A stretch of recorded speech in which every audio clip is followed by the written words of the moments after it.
So think of your physical precious metals as the purest form of liquidity, a medium of exchange, a medium of liquidity that isn't a promise to pay, but is rather payment in and of itself. Think of your equities very differently. Right now, with negative interest rates and a war on the medium of exchange, a war on savers, I want to be in gold. I want to have as much gold and as many gold stocks as I feel that I can prudently afford. As a responsible person with growing concerns for your privacy and personal liberty, you want to know where we're headed and what you can do about it. We ask the experts what you need to do to take prudent and responsible action to safeguard your family's wealth and well-being, and what basic first steps will help you to be aware and prepared. ReluctantPreppers.com. Reluctant Preppers provides educational awareness and commentary only. Opinions expressed do not constitute personalized financial advice. Viewers are encouraged to do their own research and seek qualified personal financial consultation before making investment decisions. Welcome back, Reluctant Preppers. We have a returning guest today of great import to our viewers. Rick Rule is the CEO of Sprott Asset Management. Rick, thank you for joining us again here on Reluctant Preppers. An absolute pleasure to be on. I've had the good fortune to visit with a couple hundred of your listeners, and I find them as on the whole just delightful people. So I'm very happy to be back and addressing your audience. Well, you made the rather incautious invitation to receive direct personal emails of people's portfolios of mining stocks and to help rank the companies according to your perspective. And I heard that you got pretty much deluged with that offer. So you got to be careful what you ask of our viewers. They're pretty engaged. Wanted to mention today is Thursday, September 5th, 2019, before we get any farther. And we've got a raft of viewers' questions. We did try to frame the call for questions this time along the lines of people interested in putting together a silver investor's portfolio or a silver speculator's portfolio. However, I noticed that there are several questions in here that are just sort of intrinsic to either the economic situation, our financial situation, or the gold market in general. So if you don't mind, this might range a little bit wider than just talking about mining company investment portfolios. Let's do our best to answer everybody's questions to the best of our abilities. So this first one comes from Stephen McSweeney. He says, if one is convinced of an impending hyperinflation, is there much point investing in metal stocks? What would happen to metal stocks in the case of hyperinflation? Well, I guess it depends on how you define hyperinflation. I cut my teeth in the investment business in the 1970s, which was certainly a period of high inflation and also, frankly, a period, for those of you who recall it, of real social challenges, riots in the street, universities burning, troops killing students at Kent State and things like that. Yeah, we live not too far from there, right? And certainly the metal stocks performed well. If you had a circumstance that absolutely derailed society, derailed the state, I'm afraid that your precious metal stocks would be the least of your worries. My suspicion is that the prelude to massive inflation, if that's what you're concerned about, hyperinflation, would be a circumstance where a portfolio of precious metal stocks would do you well, at least up until the time that society ran off the rails. It would be up to you, I think, to determine when you should turn in those assets for other assets that you believe would serve you better in a circumstance such as the one your listener describes. The truth is that in a real catastrophic situation, there's probably no substitute for ammunition. But you're talking now above my pay grade. Somewhat related question here from No Fix asks, Rick, will there be a time to shift from precious metal stocks to physical precious metal ETFs to physical personal possession? I probably would do it the other way around. I believe if you think that the metals prices are going to go up, the first thing you do is buy the metal. Remember that in one senses, the shares are always derivatives of the metal. In other words, they derive their value from their ability to produce metal cheaply. So from my point of view, the first line of defense is either physical precious metals or physical precious metals surrogates, like our own physical precious metals trusts or physical precious metals ETFs. As for myself, I do own physical precious metals. Uh, I own them in a safe deposit box in a bank, which is admittedly risky to some, outside the United States. But the majority of my own physical precious metals holdings are held in exchange-traded physical precious metals trust, which for many U.S. shareholders, myself included, have some tax advantages. As to the appropriate strategy for every investor, that investor should consult, of course, their financial advisor and also their tax advisors. But my preference would be that the metals investments preceded the equities investments. I see the metals investments really as insurance policies against the depredation of other mediums of exchange like fiat currencies that aren't simultaneously stores of value. And I see the equities as a very different asset class. Can we just push that a little bit farther? So if people hold precious metals and then there's a major equities market collapse, that kind of thing, what we saw in the past, I believe, and you please fill in the blanks here for us, if the stock market gets punished hard, or if there's an exodus from both the stock market and the bond market, and equities are getting pulled down, it's quite possible that mining stocks will fall with the rest of them. But then if people are holding on to precious metals, they could potentially then roll out of that and into those, once those mining stocks are at a bargain basement prices kind of thing. Is that the idea? Well, I think that's true. I just think that you buy physical precious metals mostly for reasons that are different than buying the equities. The underlying circumstance that you're afraid of or hopeful for, depending on your point of view, might be different. But I regard physical precious metals as baseline insurance rather than an asset class that one is necessarily hoping to make money on. I view the equities differently, but I do want to return to a point that you made in that question, which is that precious metal stocks are stocks. And if we have a circumstance like in 1987 or like in 2000 or like in 2008, where you have psychotic breaks in the equity markets, usually psychotic breaks that are a function of liquidity crises, that for the near term at least, precious metal stocks act as stocks and they fall like boulders off a bridge. The truth is, in some liquidity crises, the nominal price quotes of physical precious metals will fall too, because the sell decision isn't made by the investor, by the gold bug, by the silver bug.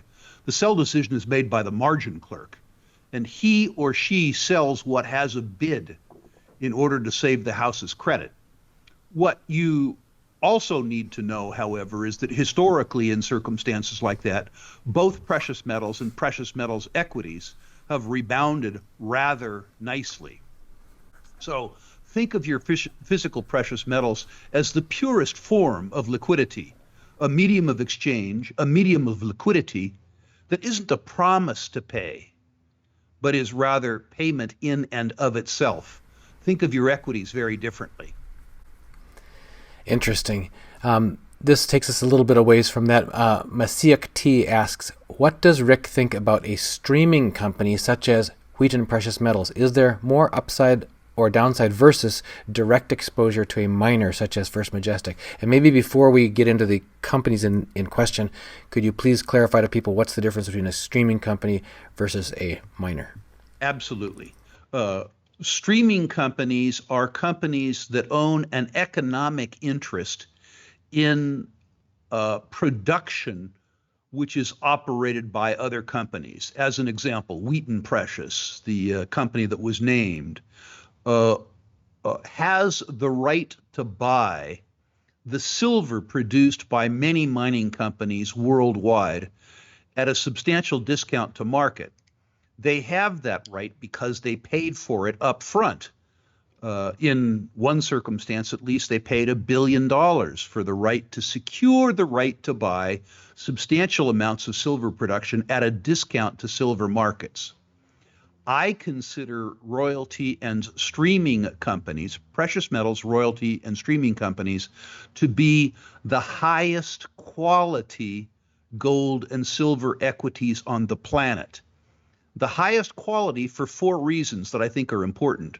First of all, their profit margins on their quote operations, they aren't really operations, average about 70%. The operating margins on the list of gold and silver mining companies that we reviewed last year were 14%. One pays more for a 70% margin than one pays for a 14% margin. Secondly, a streaming interest, which is a financial interest in someone else's deposit, excuses the holder of the streaming instrument from having to make sustaining capital investments or upfront capital investments. In other words, a financial interest doesn't imply an operating expense. So your ability to benefit from the stream is unconstrained by the need to continue to invest in these deposits. The other reason is that historically, another reason is that historically, the streaming companies, at least the two large streaming companies, Franco-Nevada and Wheaton Precious, have invested in very, very large deposits, not small marginal deposits, deposits that will produce gold and or silver over multi-decades. In my experience, 40 years experience in this business, what I found is that these gigantic tier one deposits always yield surprises to investors, and they're always positive surprises. Good, big deposits get better and bigger over time, which is a huge advantage. If you are, as an example, interested in the silver business, and you make an investment in a company that has 2 or 3 years of remaining life in a small deposit, it may be that what you have when the silver price goes up is a hole in the ground where your silver used to be. Having a 30-year interest in a silver stream or in a gold stream gives you the ability to weather the test of time. The fourth reason, I think, why people would own the royalty and streaming companies is that the knock against them in the market is that their ability to complete transactions will decrease over time. In other words, that the low-hanging fruit, the best deals have already been made. This is wrong. Gold streams and silver streams are an important part of the financial stack of operating mining companies. And they are a necessary component in new mine construction finance and also merger and acquisition finance. We believe at Sprott that rather than the low-hanging fruit having already been picked, that the low-hanging fruit is in front of the sector over the next 5 years. If that helps. I think it should. A couple questions here about the metals themselves. This is an interesting one from the Face Kissers, who asks, I've heard it casually said by a highly regarded metals forecaster that 1,000-ounce silver bars are worthless. Would you shed some light on this opinion? The people that hold the opinion that those are worthless are talking about their utility as a medium of exchange when other mediums of exchange are challenged by social chaos. If you are owning silver to use it as a transaction medium in the event that other transaction mediums go away, in other words, in the event of social chaos, then bags of junk silver would serve your purpose better. Using smaller amounts of silver as a medium of exchange to secure your family's well-being during times of trouble would be a better strategy for that type of person. In a circumstance like we face today, the 1,000-ounce silver bar is extremely useful. The storage costs are low. The friction, that is the buying and selling, are low. So they are extremely valuable as an investment vehicle. They are less valuable if your orientation is towards using silver as a survival instrument.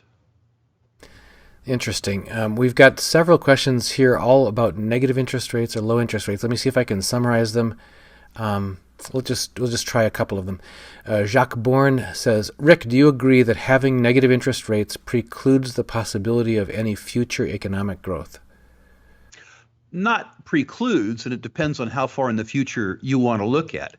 The economic growth that we have enjoyed over the last 8 or 9 years is in substantial measure, I believe, due to artificially low interest rates. Pardon the phrase, but we've goosed the economy.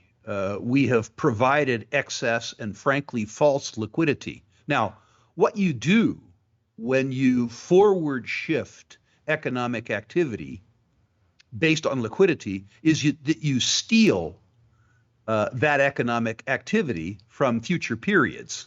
So clearly a circumstance where you have artificially low interest rates or negative interest rates over time forward shifts demand and necessitates, if you will, a reckoning in the out years.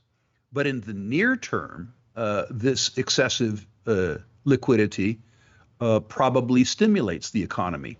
It's interesting, though, to step back and understand why this is so. Negative interest rates subsidize spenders at the expense of savers. They're a form of consumption. You do not achieve growth over time without saving and investing. So subsidizing spenders at the expense of savers is something that subsidizes in a real sense today's economy, but creates a savings and investment deficit that absolutely must be made up in the future. So think of negative interest rates as stealing future growth for today's expenditure, eating your seed corn, literally. Mm-hmm. This is a follow-on question. Tom L. asks, in the light of coming negative interest rates, how bad do you see the coming recession and the inflation that follows?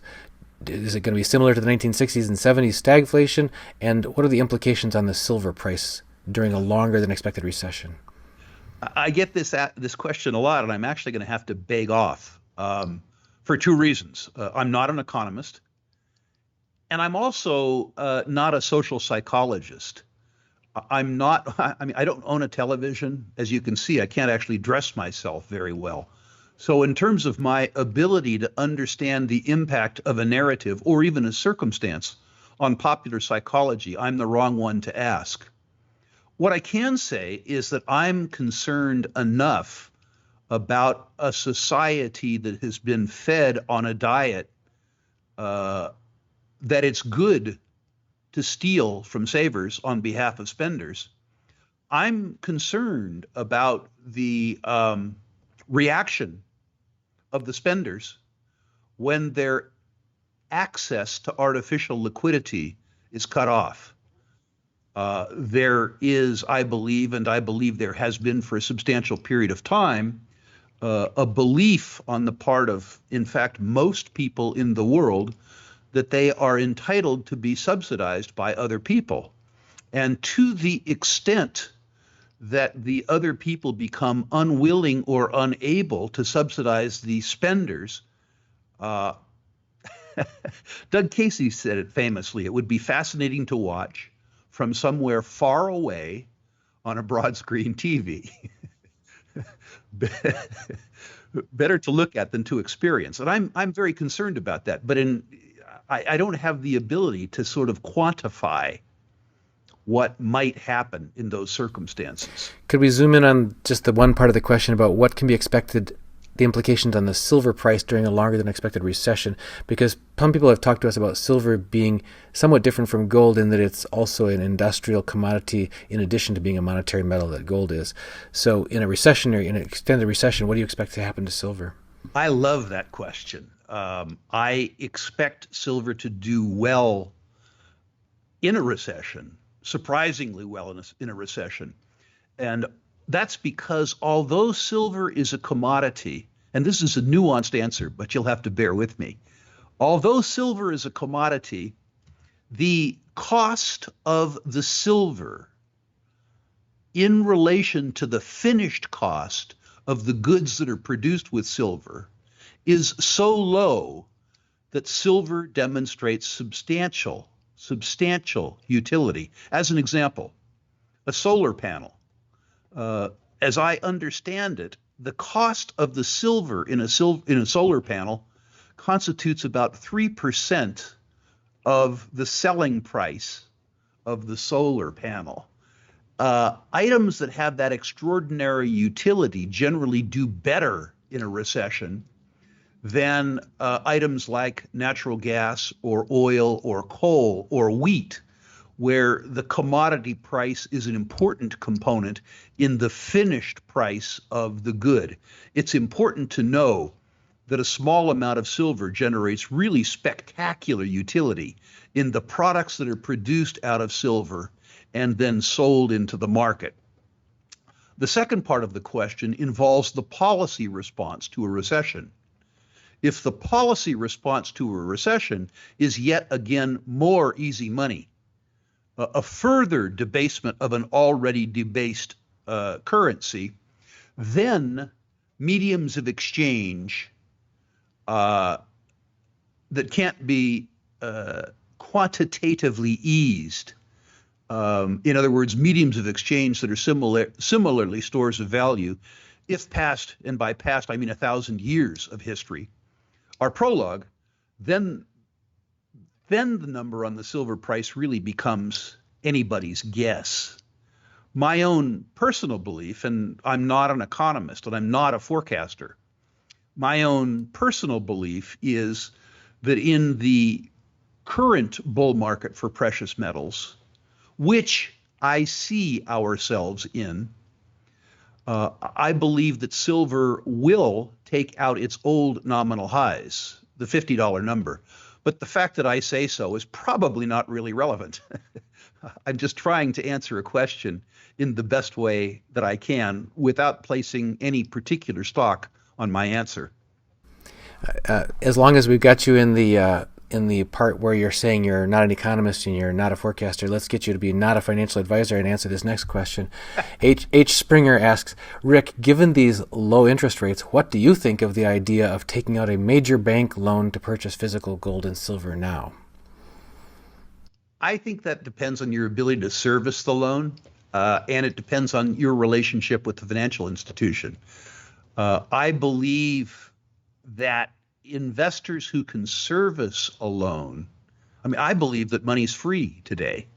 So as an example, if an investor was able to lock in a 30-year fixed on their home at the price that money is available at today, and if they were able to pay off the loan irrespective of what happened to the goods that they purchased with the proceeds of that loan, that 30-year fixed money today is an absolute gift. I don't like giving advice to investors whose personal circumstance I don't understand. But I do believe that fixed rate loans, not floating rate loans, let's do this again, fixed rate loans over substantial periods of time represent an enormous gift to a solvent borrower.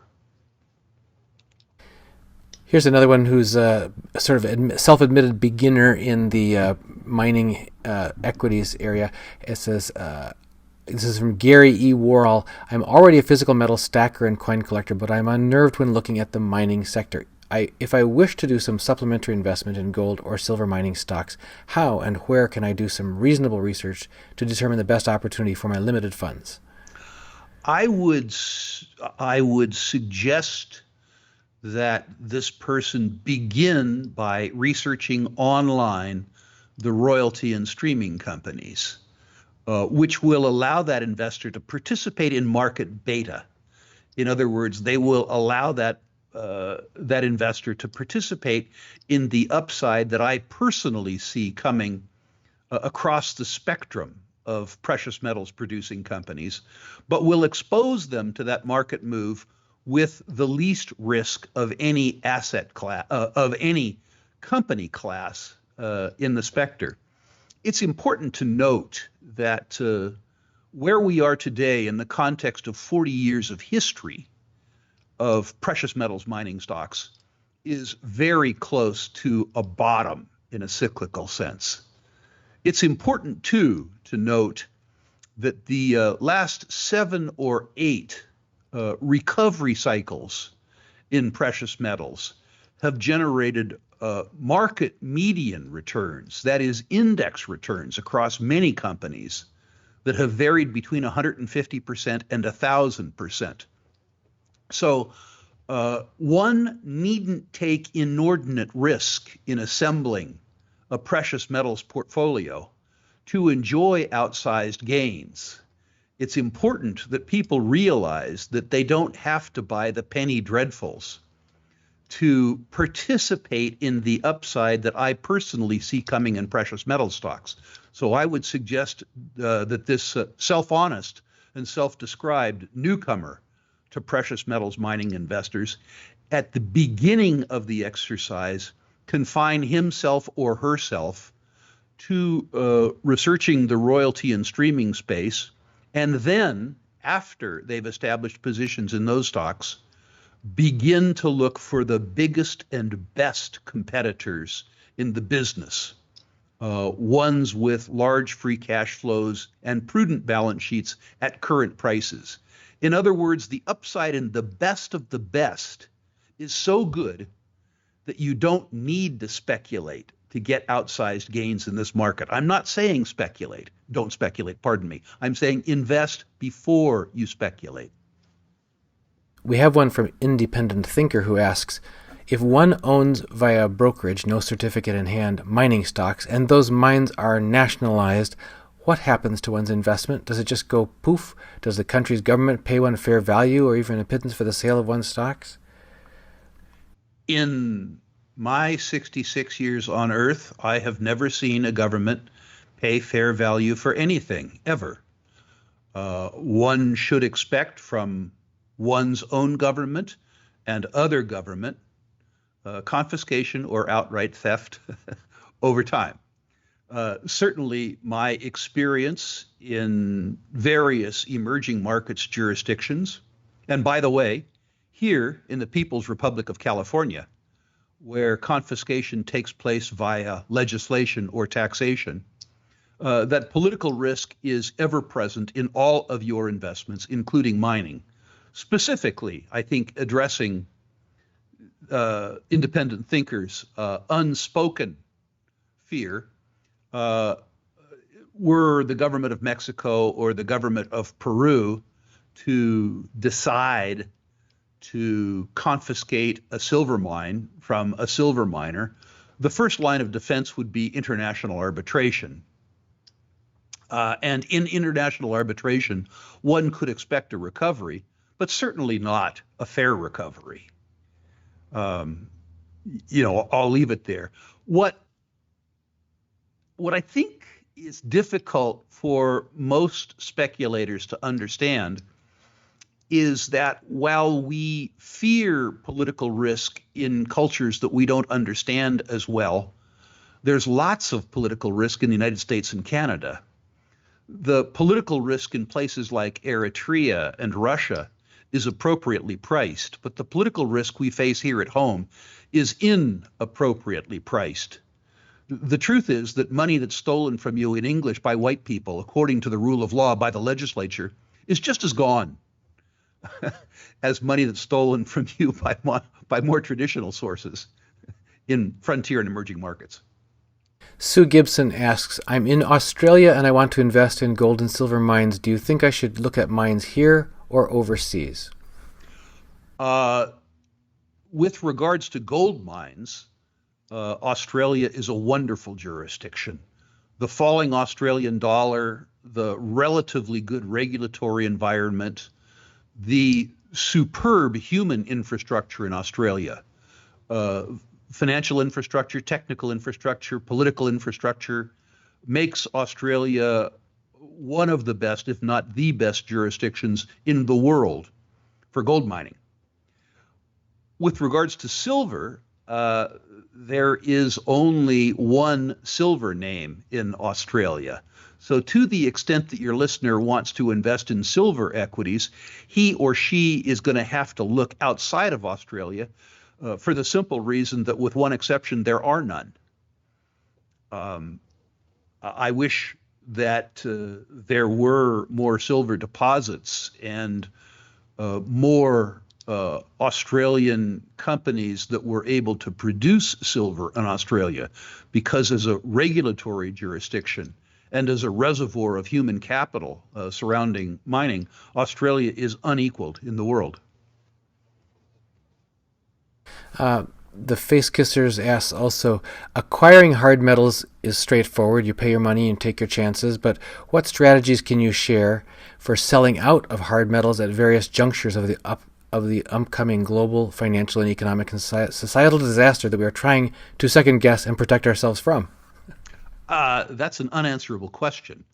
I don't know the individual's personal circumstance. I don't know their domicile. I don't know how they own their physical metal. And I don't know the circumstance that would necessitate them selling it. For me personally, most of my physical precious metals are in effect in surrogate form. I own the various exchange-traded Sprott physical precious metals products.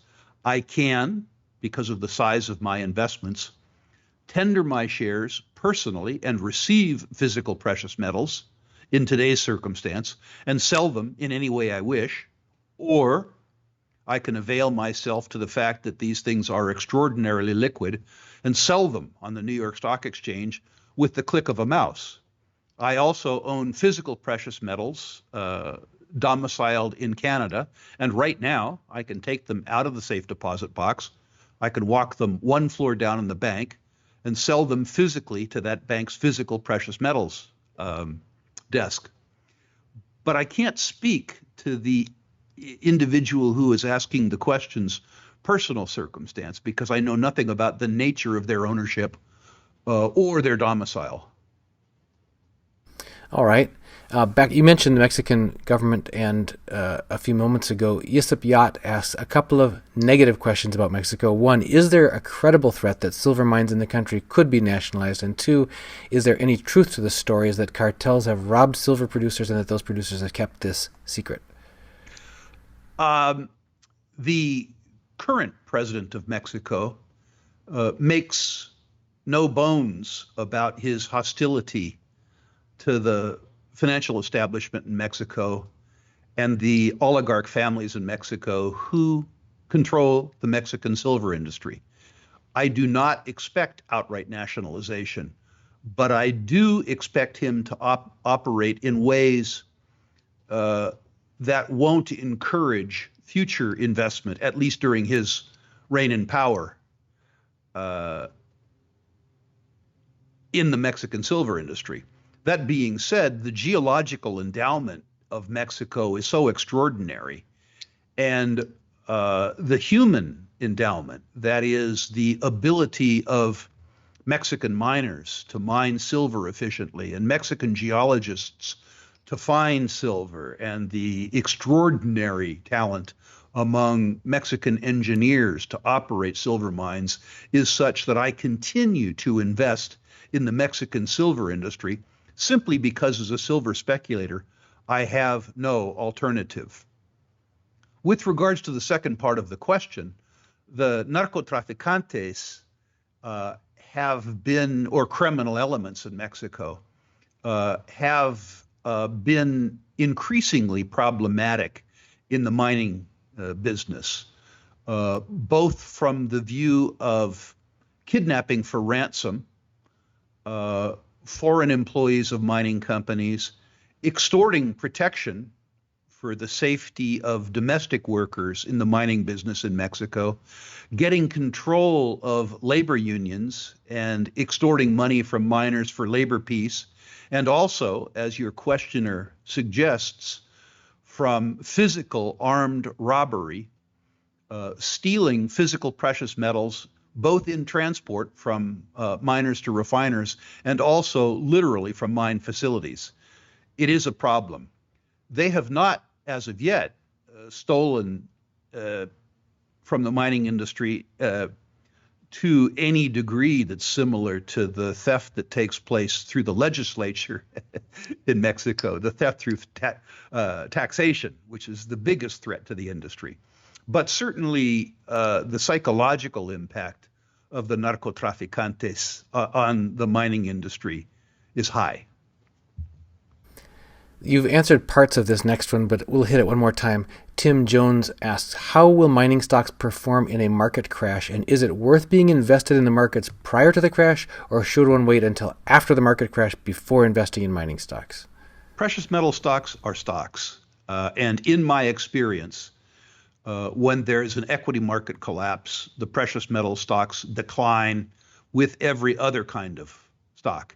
In the crashes that I named earlier, the 87 crash, the 2000 crash, and the 2008 crash, the policy responses to the crash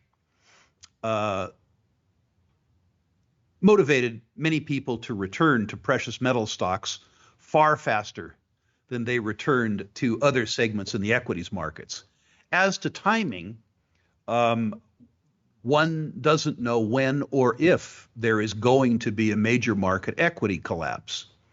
I believe that we are in the early stages of a gold and silver equities bull market that will be a very attractive proportion.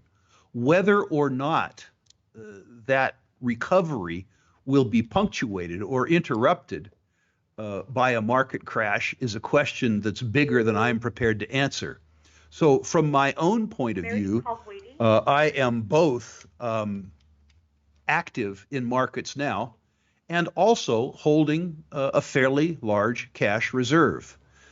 Although I don't like the idea that the compensation that I get for holding cash, that is the interest rate, although I don't like the fact that that is so puny, I went into the 2008 crash with a lot of cash. And I have to tell you, having the cash gave me the tool and the courage to take advantage of the mistakes of others rather than being taken advantage of myself. So for those investors and speculators who have the ability, having one's cake, that is buying some precious metal stocks now, and having the ability to eat it, that is having extra cash that gives you the ability to participate after a market crash in this sector or whatever other sector might be attractive to you, is a very prudent strategy. I've had periods of time in my life where I had a lot of cash and periods of time in my life when I had no cash. And I can tell you I was substantially happier during those periods of time when I had a lot of cash. If you agree with me that the essence of wealth is enhancing one's sense of well-being, there's nothing like cash to do that. It certainly gives you optionality in many cases. Whitey Bulger Jr. asks, ask Rick, is he long because he likes gold, or does he like gold because he is long? Decidedly the former. I'm agnostic over time as to how I make my money. I have invested in and helped operate community banks and insurance companies and things like that. With regards to resources, I'm happy to make money in the almond business. I'm happy to make money in aggregates. So, I'm I'm definitely long because of the narrative rather than subscribing to the narrative because I'm long. Changing our topic a little bit from gold and silver, Tim Jones asks, does Rick foresee a uranium boom? I do foresee a uranium boom, but I think it's going to take longer than I had believed it was going to take 2 years ago. When I answered questions about uranium 2 years ago, I had, two slogans that have always stuck with me. You have to be a contrarian or you will be a victim.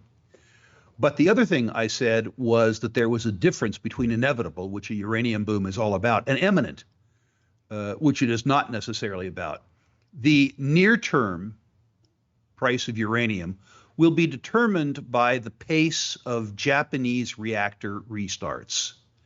And right now, several factors are mitigating against the rapid reestablishment of the Japanese nuclear fleet.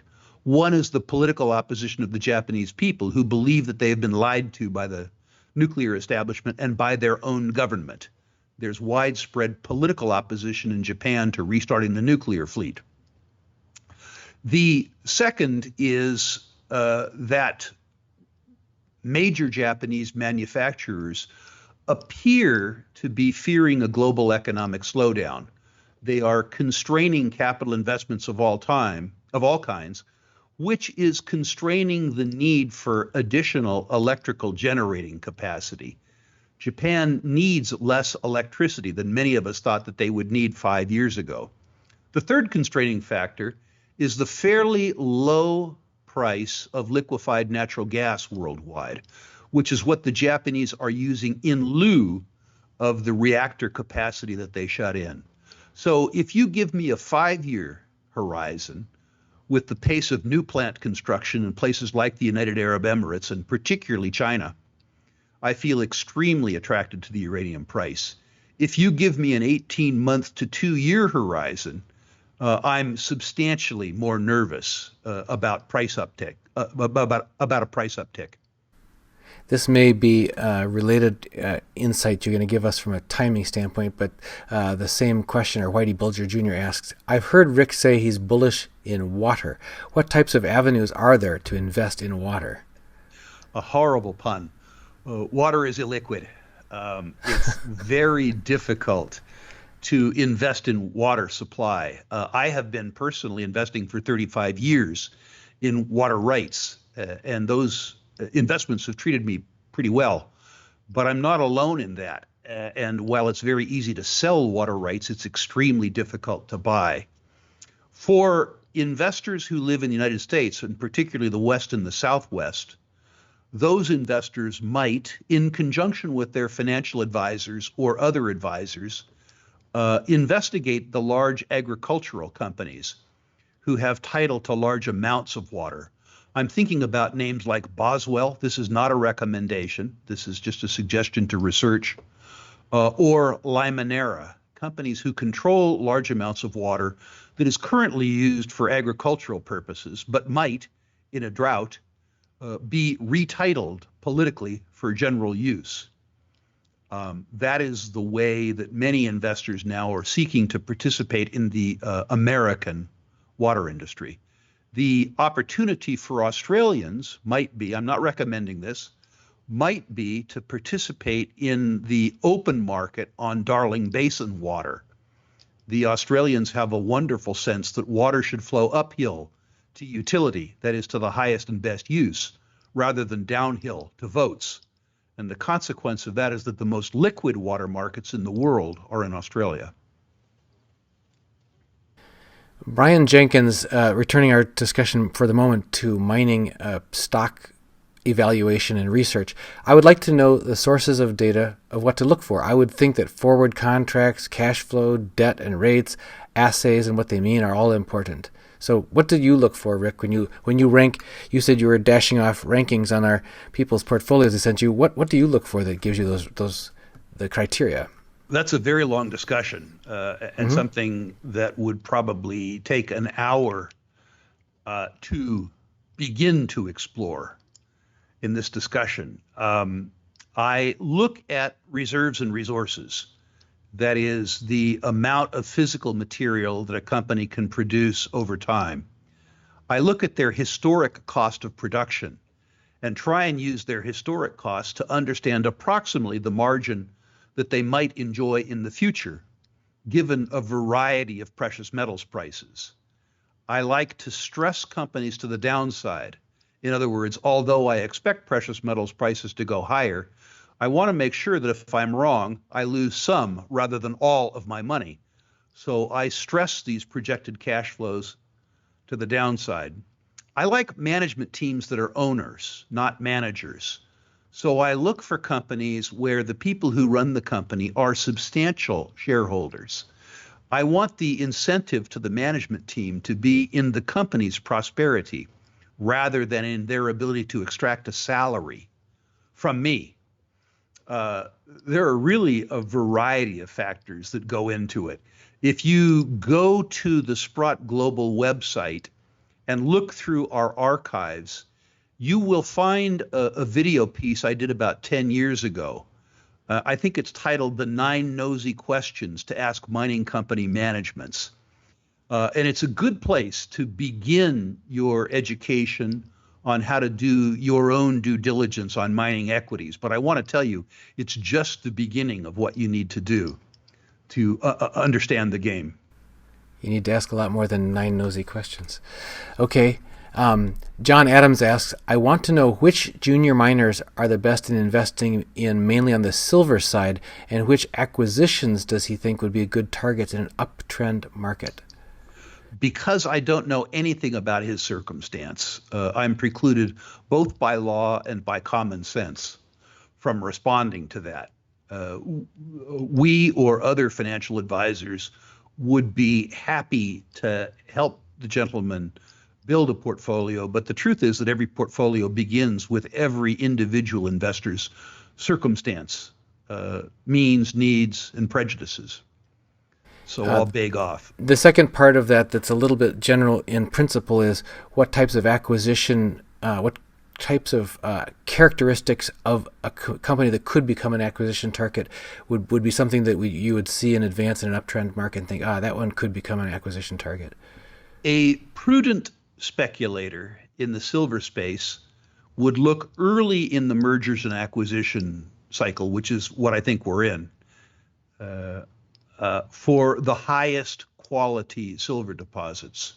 So if you were looking for names to study, I'm not saying to buy, if you were looking for names to study so that you could understand the parameters around deposits that might be acquired, I couched that pretty well, didn't I? I would look at names like, as an example, Silvercrest, not to buy it, just to look at the characteristics of a deposit that could get bought earlier in the cycle. Another one might be Mag Silver. We're looking for deposits that are tier 1 world-class deposits that will be in the best quartile worldwide for return on capital employed, that will be in the lowest quartile in terms of operating cost worldwide, and that will be producing for at least 2 decades so that you have the ability to generate substantial production of silver over a very long period of time so that you're certain to participate in at least 2 price cycles in silver. Now this one you may say is outside your wheelhouse as well, but Vincent Brunning asks, Rick, I currently live in the UK. Would it be wiser for me to invest in mining companies priced in US dollars or in British pounds, given Brexit? I think that what you would look at is the domicile and the affairs of the company rather, in fact, than the currency.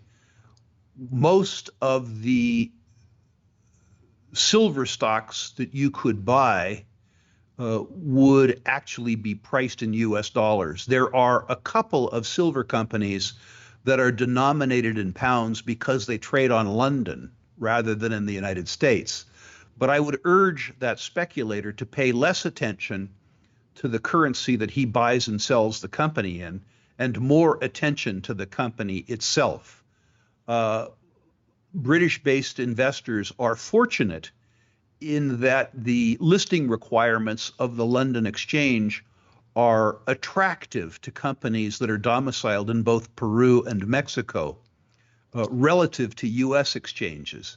And so there are several good alternatives that are London listed that are not available in U.S. dollars.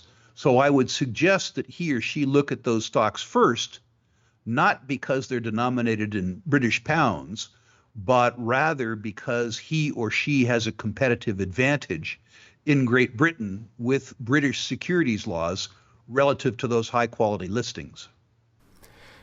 If we could now just zoom way out to the macro view, you have looked at roughly 200 sample portfolios sent to you by our subscribers talking about, and you had invited people so that you could give them your ranking of the companies involved. What themes emerged from that when you looked at those, just in aggregate, and said, wow, if there's just like 2 or 3 words of wisdom I would like to share with this audience, it would be...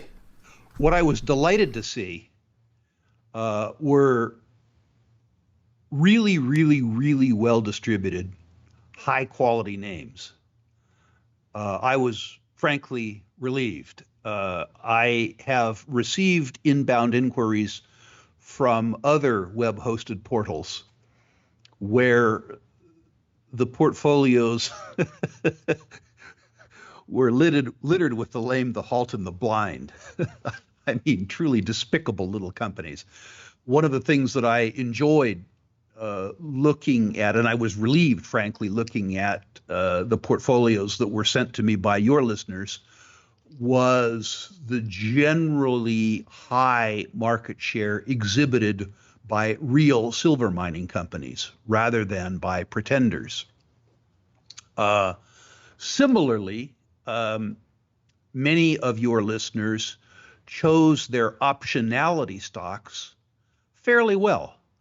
Optionality in equity terms is buying a company that isn't making any money or is in fact perhaps losing money at today's silver price, but one where their production or their resource base is large enough that they could be expected to earn inordinate amounts of money at higher silver prices.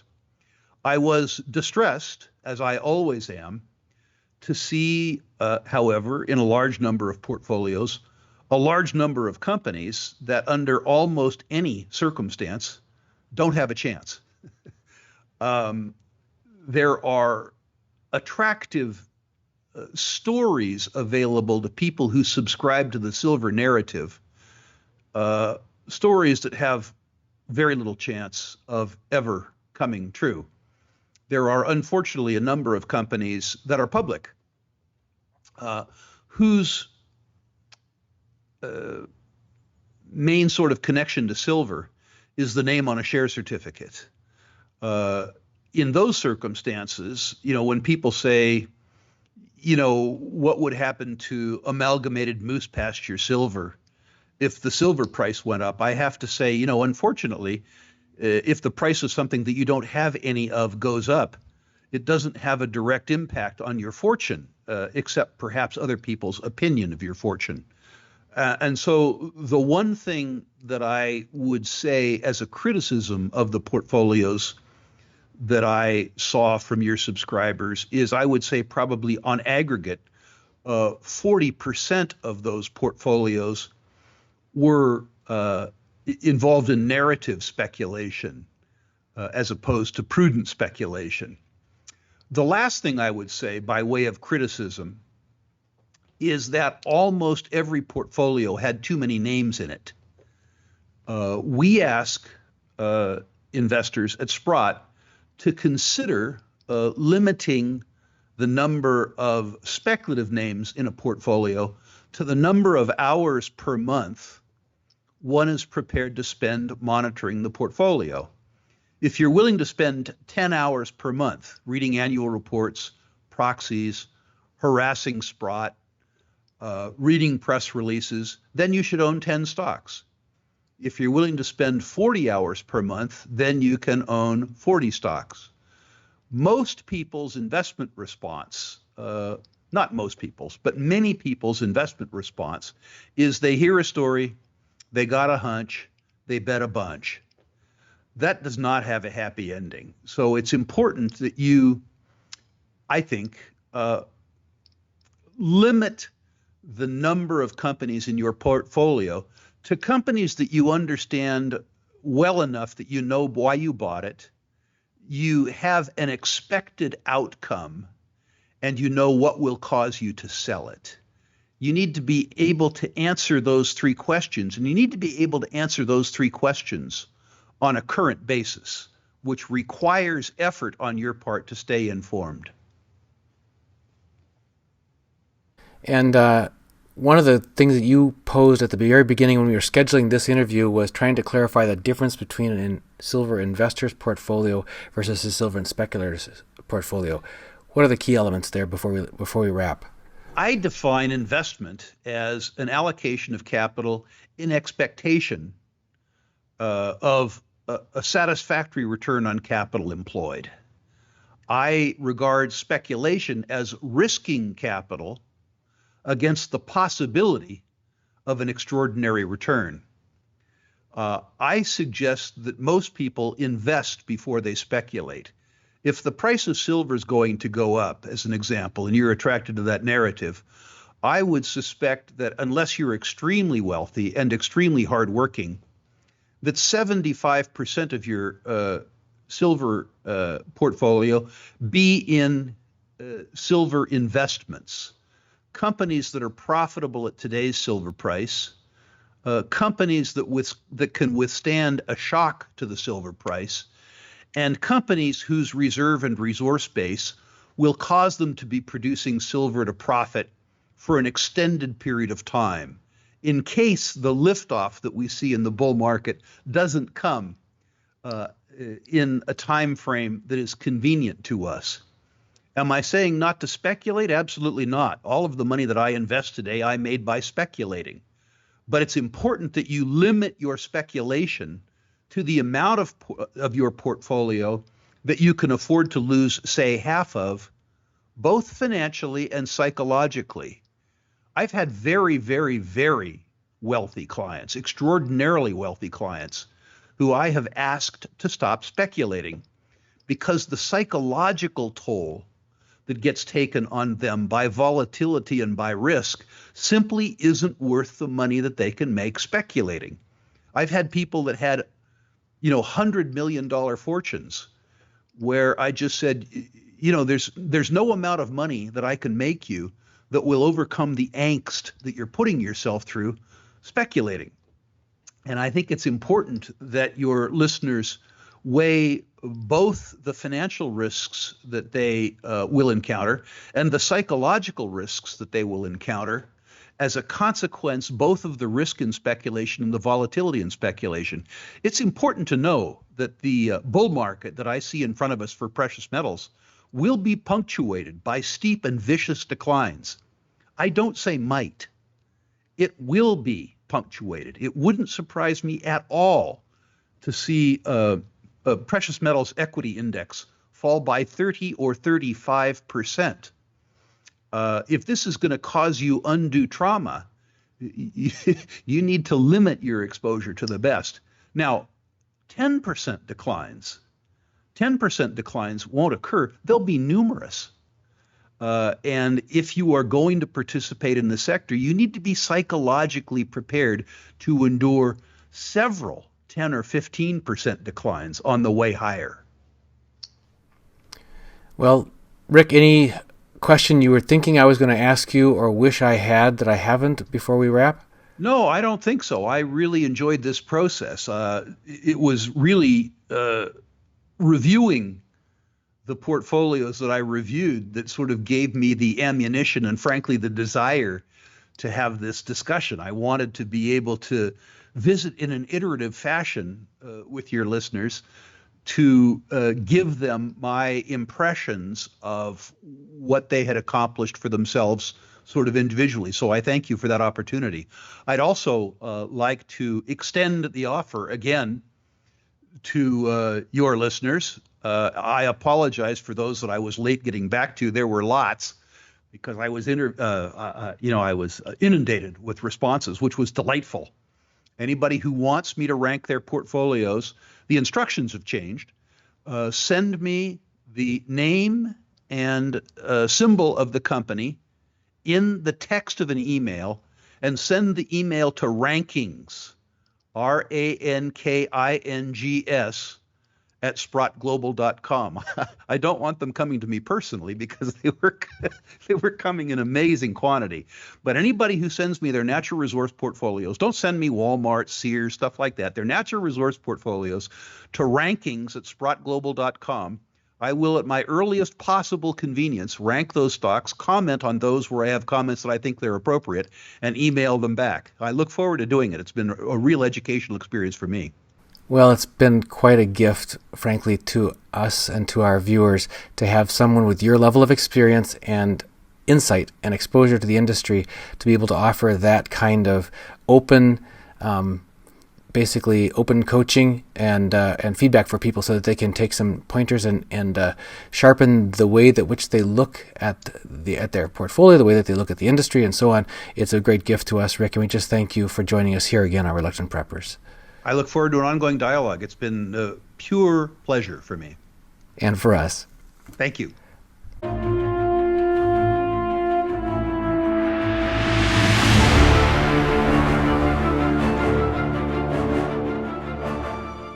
What if gold or silver drop in price after I order it? Well, everything fluctuates with time, but nothing has held up longer and better than gold and silver throughout all the changes that have happened in history.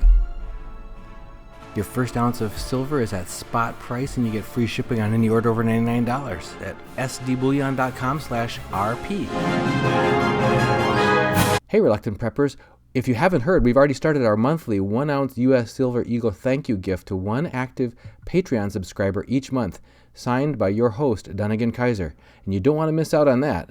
Please help us grow by subscribing today at patreon.com/reluctantpreppers.